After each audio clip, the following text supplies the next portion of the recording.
While my nephews and nieces were across the street, attending private school at the church, and their mother was next door working at the church's preschool, this news reporter gives details on a deadly deputy-involved shootout. That's my brother-in-law in the background helping clean up the elderly man's porch and handicap ramp after the man's gun-wielding son was shot and killed by Bradford County Sheriff's deputies in the small North Florida town of STARKE. The Bradford County Sheriff's Office investigating after a man that they say was wielding two guns was shot and killed by deputies. So this is the scene in STARKE this evening. Within the past 20 minutes, the Sheriff's Office released the identity of the man who was killed. They tell us he's 39-year-old Michael Crawford. They say he was being contacted after he made verbal threats to the Florida Credit Union's call center yesterday. When deputies went to Crawford's home on Northwest County Road 225, they say they tried to de-escalate that situation, and that's when shots were fired. Florida Department of Law Enforcement is on scene investigating what happened. And then just behind this truck is the home of this man. He lives right next to a preschool and right across the street from a church. We'll walk you over to that area. The sheriff says that this church received two bullets in the windows. We actually were just looking at it and saw that the glass was shattered from those bullets. But we'll bring you back over here to the scene where officers are still walking around. Sheriff, he was telling me about the situation. He says Michael Crawford's family has deep roots in this community.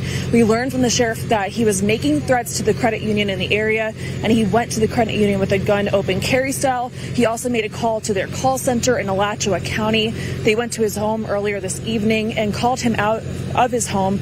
They tried to de-escalate the situation, but he fired his gun. And he apparently hit the church and the sign over near the church as well. Deputies responded by shooting back. He's got a gun.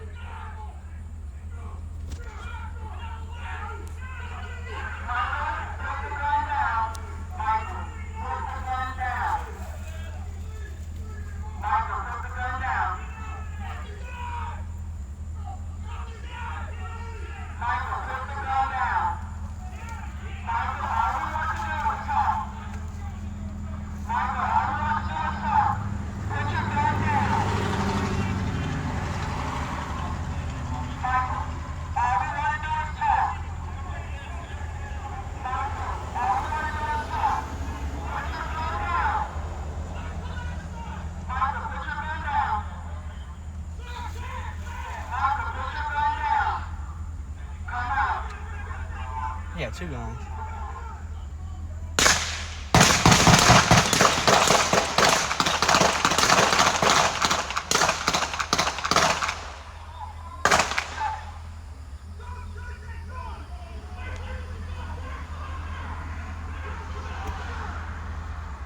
Cameras just got that on video.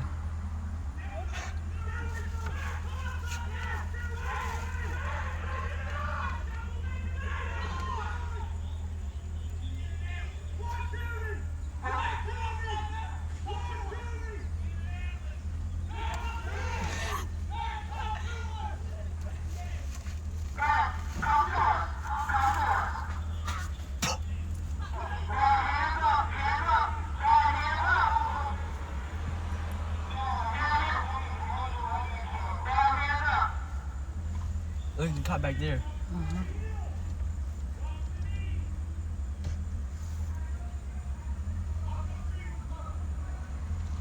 How many people were they after? One. Or who did they shoot? They shot his son. That's his dad. Oh my God. He just had two guns shooting at them.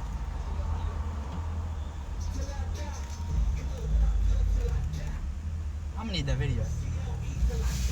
Oh, you can't be trusted with videos. Was there a situation where maybe this gentleman could have not been shot lethally and maybe gotten the mental health that he needed? We were hoping he'd get the mental health, but when somebody comes out the door shooting, there's not much more you can do at that time. So the deputies on first first look, it appears they done everything appropriately by the book and by training. Thankful they were not hurt, and thankful nobody else was hurt in this, because you can see it's surrounded by other mobile homes. Bullets travel. As you can see back here, this big church behind you at Northside windows, there's 2 bullet fragments over there that were coming this way. So at this point, no, there was nothing else the deputies could do. They had to respond to his actions. Action News Jack's Logan McDonald is live from Starke, Florida. And Logan, you spoke to officials and locals this morning who say typically this area is quiet. And this all happened a couple dozen feet away from the preschool you're seeing right here behind me, where we've been watching children get dropped off all morning. Just a couple dozen feet away from that is where bullets ripped through the back of this truck you see right here, riddled the side of this home, and took a man's life in a deputy-involved shooting. Generally, our sheriff's department, if people need help, they, handle it the right way, and this guy went about it the wrong way, and it's really sad. Carrie Potts says she is a 4-year-old who goes to the preschool right next to where this deadly shooting happened, and that it just highlights the need for mental health resources to stop tragedies like this before they can even happen. Yeah. Mental health is the biggest thing. Small towns, big towns, it's the most important thing no matter where you are. Investigators also say that no deputies were injured in this incident, and it's still an ongoing investigation.